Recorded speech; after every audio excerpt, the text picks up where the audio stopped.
Good morning and welcome to the MineWarp podcast, the podcast where we discuss all things coming up in the mining industry, specifically with regards to the future of mining and digitization.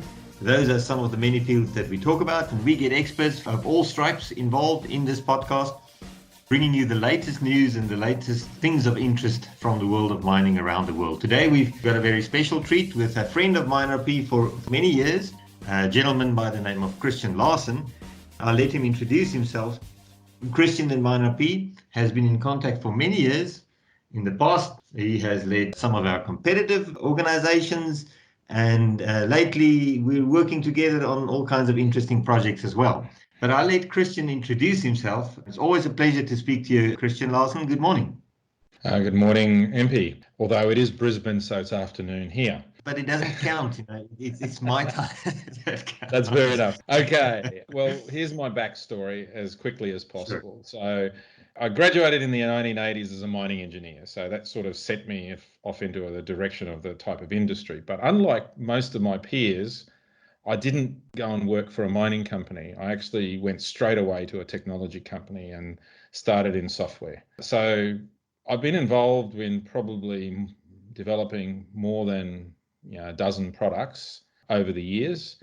And when I go and review over the history, I think I have a success or can claim a success rate of about 1 in 3, which I think is all right. Yeah, that's not bad at all. Yeah, so I can look around in the landscape and there are products that I, anywhere from developed or worked on, and they still exist. But I also can claim quite a number of failures. They're always the more exciting ones to think about. I then went into the corporate dark side and got involved in capital raisings and mergers and acquisitions. I've done 2 capital raisings, one of which was an IPO. I've done 7 acquisitions. Out of them, I can claim 5 good ones and 2 bad ones. So again, a bit of a ratio of success and failure. I then did a bit of management consulting for a while, got involved in some non-mining industries for a couple of years. And then in 2014, I began a new tech startup for the mining industry, for which my friends at MineWarp provided the original seed funding for. We've just been working on developing cutting-edge technologies in IoT spatial sensors, coupled with cloud platforms. So I've kind of gotten right into the bleeding edge of mining technology at the moment. It's not super lucrative yet, but it's a hell of a lot of fun. So Christian, you're a mining engineer by, I should say, at least by trade, yes. Or by earning. Why the move to technology? Is it because you're a technologist at heart? Is it because you're a problem solver at heart? What made you rather look to software engineering instead of mining engineering as the way to go? I think it like all students, when you're in your student phase, you get to work, during vacations for a lot of mining companies. And I kind of found myself at the end of my degree thinking to myself, well, these are the kind of problems that I like to solve, which is kind of mining and spatial problems. Yeah. But these are not the cultures that I'd like to work within, and specifically the mining companies. There's nothing wrong with them. They just weren't the culture of company that I'd like to work within personally. So I was a bit of a conundrum at that stage. I actually thought I was going to go and do another degree, but a job came up in a small software business that was in Brisbane just as I was graduating, and totally underpaid. So obviously I took it. And it was just, I just find this whole area so much more interesting than doing the next mine plan. The failure's mine, not the mining industries. It's just cultural fit for me. Right. I remember some of the first times that we met. It was many years ago here in Pretoria, and then afterwards in Brisbane, at a few occasions. And it's always been interesting for me that you are passionate about change, and you always seem to be looking at what's coming down the turnpike, what's up with the world, and specifically the world of mining and technology. Does technology outside of mining interest you specifically? Actually, it interests me more in many respects. I look outside of mining mostly in terms of what can I steal from other industries and bring into mining. There's a clear example in my current work. The autonomous vehicle industry has generated an immense move forward in LiDAR technology. And the price performance of LiDARs have just improved at a remarkable pace. So what we've done is taken a lot of this tech that's coming out of autonomous vehicles. We're starting to now apply it to a whole bunch of use cases in mining. So it's interesting. I really love the mining industry, but I'm more interested in the technology outside of the mining industry and how to bring it in. Yeah. A week or so ago, you sent me an email to say, maybe have a look at this. I started a new vlog. That's a video blog or a video log or whatever you want to call it. Essentially, something very much like this MineWarp podcast, but with video. And you call it the Zero Entry Vlog. Tell us a little bit more about that. It's something that's been on my mind for a while. While I've been interested in technology and mining, I've been interested in how to get the technology applied in mining. And over the years, I've learned that most of the issues are cultural in nature. And so I've been thinking about all the different ways of which you can get your technologies adopted and used, and that the customer then generates value from. Probably, as I can say, I've got, I said 1 in 3 successes. You could turn that around and say I've got 2 out of 3 failures. All the failures sort of stems from mostly cultural fit reasons. Does the product really fit within the cultural framework of mining companies? And that's been of interest to me for some time. And I thought I could share all the things I've learned. I can also share with other practitioners in the field, debate them, talk about how, and that was the idea behind the blog. I never got it started. So I've been thinking about this for almost 3 years now. And I really just could never quite get going because I just felt that it didn't matter. And by the end of 2019, I'd pretty much written it out of my mind to do, because I'd come to the conclusion that the rapid rate of change in mining wasn't actually going to happen. That what was going to happen, that doesn't mean we don't adopt technologies, we do. We just adopt it at a measured pace. There wasn't going to be this super accelerated pace that I have been hungering for, I suppose. And it was just going to go ahead at the measured state, because the industry could always bleed off into shallower, higher grade deposits in countries that were improving their political standing. Basically Central Africa and the Stands. You'll get lots of deposits there that you can now access. Before we jump into that hypothesis of yours, yes, sure. you said something interesting right now, and you talked about the failures of software to work because of a failure, maybe in a cultural fit. And immediately I thought that you didn't say, oh, this piece of software didn't work because the piece of software didn't work. Oh, no. It was about the technology. It was about how that kind of sits in the organization in which you try it out, isn't it? Correct. I actually can't think of a single instance of technical failure. It may have happened. I mean, I might have wiped it from my memory, but I don't think so. I think in every case we've had technical success. Even in later years where you had the formality of a user acceptance test and sign off, I've literally had the experience of having a user acceptance and sign off and the software being switched off the very next day. Wow. Yeah. So I think that's one of the reasons why the world has turned to an agile approach to software development, because we found very often that, especially with older waterfall kind of development paradigms, you identify a problem, spend 6 to 12 months solving the problem, and by the time that you've got the solution, the problem is not relevant anymore. Yeah, MP, I'll probably talk about agile in a little bit at my vlogs in the future. I think it has a role, but it's not the complete answer. There's I don't want to go into all of the theses that are rattling around in my head, but the basis of the vlog is actually to explore all of those elements. I want to unpick all of these things strand by strand and think through the steps if you think about it from a standard change management methodology, think about it from a software eats the world methodology, think about it from an agile methodology. When does it work? When have I seen it not work? Maybe talk to people who've tried the different things. And again, I'm very much interested in successes and contrasting them with failures. What I loved about your vlog when I looked at it first was you kind of elevated the problem of why this piece of tech doesn't work from A, the tech itself, to B, the direct context of the mine within which it is being implemented, to this level of the industry and how it sits within the global economy and how it sits within the various countries within which it sits. And that's the kernel of your hypothesis, isn't it? And maybe you can jump into it a little bit more detail now, that it goes way beyond the mining company. Yes, and that's what I'm starting with. My very first episode was simply, which way are the winds of change going? Are they from behind and pushing you forward at accelerated rate, or are they against you? And I would contend that, the industry's been stalled, if you like. There's been no wind one way or another until, and again, I think that by the end of 2019, we could have gone with digital transformation and other, I don't particularly like that term, but that's the term that has been used.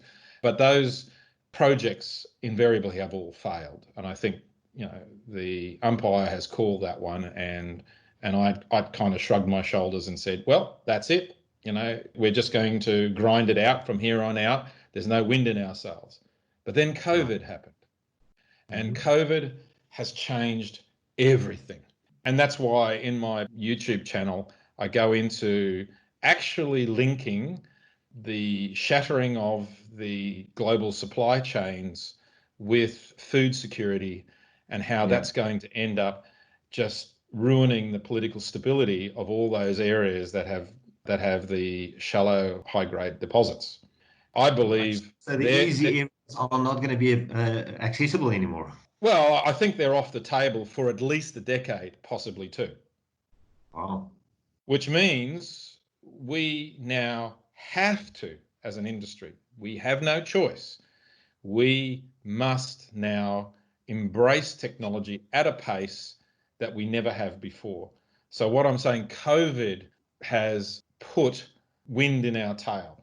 All of us mining technology companies will be pushed forward, and our customers will demand that of us, that we actually move at a faster pace. That's what I believe. Now, we'll see whether that prediction turns out to be true, but I put a stake in the ground and said, and I'm calling it now, and, we'll know in a few years' time whether I called it right or, it was just delusion. Christian, just for those of our listeners who have not gone to your vlog yet, and I can really encourage them to do so, just find Zero Entry Vlog on YouTube. You'll find Christian there.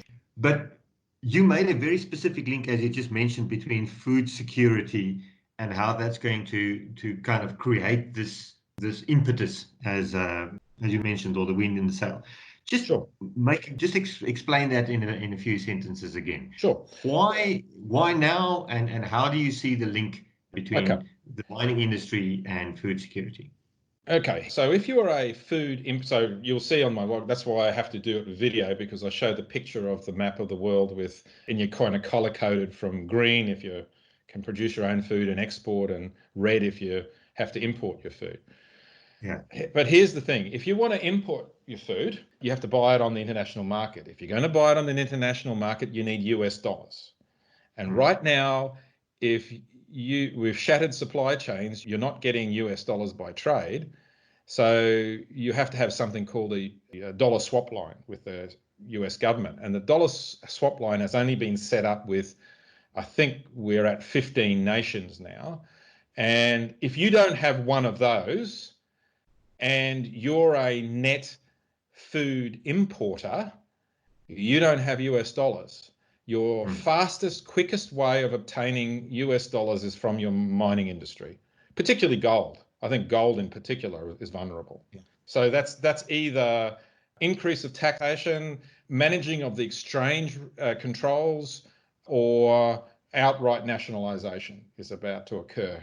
And it's already starting to happen. And you can just look at what's happening to north of Australia with Papua New Guinea. It's trying to appropriate some gold mines right now, and it's So and you it's a see red country. resource nationalism as a rising factor globally? If you don't have a dollar swap line, and you're a food and a net calorie importer, yes. If you're like South Africa, if you look at that map, South Africa, for example, doesn't have a dollar swap line, but it is a net calorie exporter. So you guys are okay. Right. That's good news. Thanks. Yes. Let's end this podcast right here. Wonderful. Let's all go home. If you look through most of Central Africa and you look at the stands, they're all yellows and reds, which is calorie importers. So they have calorie importers and no swap lines. Those countries all have to make some alternative plan to get a few dollars to start with these new projects. Yes. Yes. And you've already seen some early action in Zambia. That's something closer to your neck of the woods. We've seen it in Papua New Guinea. It has already begun. Okay, and so what are those alternatives? What do they, there's resource nationalism that happens, and then how does that all translate to accessibility of easy ore bodies, and what mining companies now have to do with regards to the use of technology? Well, what the mining companies have to do if they want to stay in the game is they have to get more out of the resources they already have in the secure countries like Australia, South Africa, Chile, United States, Canada, etc. So in the politically stable countries that can feed themselves, that also happens to be the mature mining countries. So they're all the ones where the deposits have been used up for the last century or so. So we're now faced with depth and grade as our biggest constraining factor, and we have to overcome that headwind of cost, and the only pathway we have is technology. Yeah, it's interesting that you say technology, because very often people make the mistake when we talk about innovation and technology of thinking of computer software, as opposed to mining technology, the broader term that addresses everything from autonomous vehicles to new ways of turning more maybe traditional mining methods into something completely mechanized and autonomous, etc., etc. So new ways of mining, which then allows us to access maybe previously inaccessible areas, maybe because they were unsafe for people to work in, or just unhealthy, even if they're not going to collapse, etc. Right? So innovation and technology does not only affect digitization. Correct, and that's why I've named my channel Zero Entry, because the idea it's this idea of a zero entry mine, a mine that you don't have to actually put human beings into. And if you don't have to put humans into them, your constraints on how you operate and what you access changes radically. And it's an aspirational description of what we're heading towards, and so that's why I named the channel after that aspiration. Okay, so the basic prediction is that mines are going to focus on what they have, and they're going to use innovation to really make more of what they have instead of easily finding new ore bodies in new areas that are now going to become politically at risk. Correct. And this will create a massive tailwind for companies such as yours and mine. But it's going to be for everyone in our space. It's not. That's why I've not tied this channel to my company per se. It's a general topic of discussion about all the factors around adoption of technology and what inhibits us and what do we have to overcome. Okay, so now these companies are typically also the older companies who are fairly fixed in their ways, and they've got big HR complements, and they've got structural hierarchies in place, etc. Yes. And they don't adopt very well very often. Am I right? So Correct. there's a resistance, an internal resistance to change that some companies seem to have managed to overcome, and some haven't. And you've also been looking at some examples where things have worked well. It's good to look at the outliers. I'm interested in comparisons of success and failures. There's a few of the interviews I'll be doing in the future. There's one in particular I'm fascinated. I can't wait to do, and that's where an R&D manager implemented a project in one of our big mining companies, and it was a absolute rip-roaring, screaming success, and he did it in one division, in one commodity, and then he tried to shift and lift exactly the same thing into another commodity in the same company within the same year and failed miserably. Wow. And I'm just can't wait to get in and just compare those two and what was driving the dynamics. And I'll give you a clue. There is a pattern that's emerging, because I've got about 3 of these interviews lined up where we're contrasting success and failure. And in almost every case, the success was required desperation. The asset was marginal, or the commodity price had collapsed, or there'd been some disaster. But in every case, once the crisis has hit, that overcame all of that internal resistance that you talked about. I as yet have not found anywhere yet where these positive, fast changes occurred in an environment of just pure goodwill. Yeah. So good times change doesn't happen. You've got to hit rock bottom before you realize I've got to do something about it. Yes, and aren't we in one of those right now globally? Yeah. Yeah, that's right. I mean, the whole industry, and even beyond the mining industry as a whole, I think realized, A, we've got to change the way we do things. B, we've got to be open to adopting new ways. If I just look at Microsoft's publication on the adoption of Teams, Microsoft Teams globally, I look at that inside of our own company. It's interesting how we had a tough time to get anyone to use Office 365 fully, and in all of its nuances. And within a month or 2, 3, all of a sudden everyone's an expert and life just goes on. Yeah. And I guess there's that pivot point, which is now being tested in the global industry and specifically in mining as well. Are we going to be able to reinvent ourselves and navigate these new waters? Because they are new waters, right?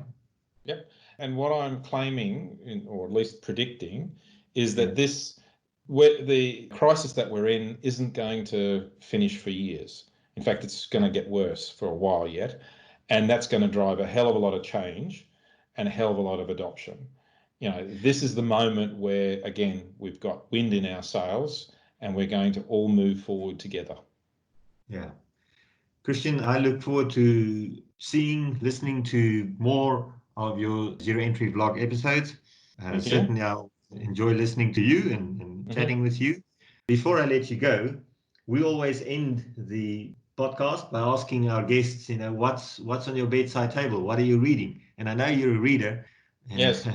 Pretty much every time I meet you, you rock up with a book or two and say, "Hey, have you seen this latest one?" And it can be on anything from marketing to mining. So, what are you reading right now? Well, I'm reading. I'm almost finished it. My second read of the book, so that just shows you. Usually, I only read books once, but this one I'm reading for the second time, and that is Disunited Nations. I think it's the scramble for power in an unstructured world. So basically, it's from an author called Peter Zayan. So it's actually where the map of the food security comes from. So it comes from that book.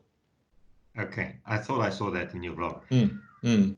Great, Christian. Thanks a lot for your time, and hopefully we can get you back once you've had a few more episodes, and you will have made a few more interesting statements which we can then test. So in a few months, hopefully we can chat again, and we would have seen whether or not your predictions stood the test of time. Yeah, well, it'll take a year or two till we know for sure.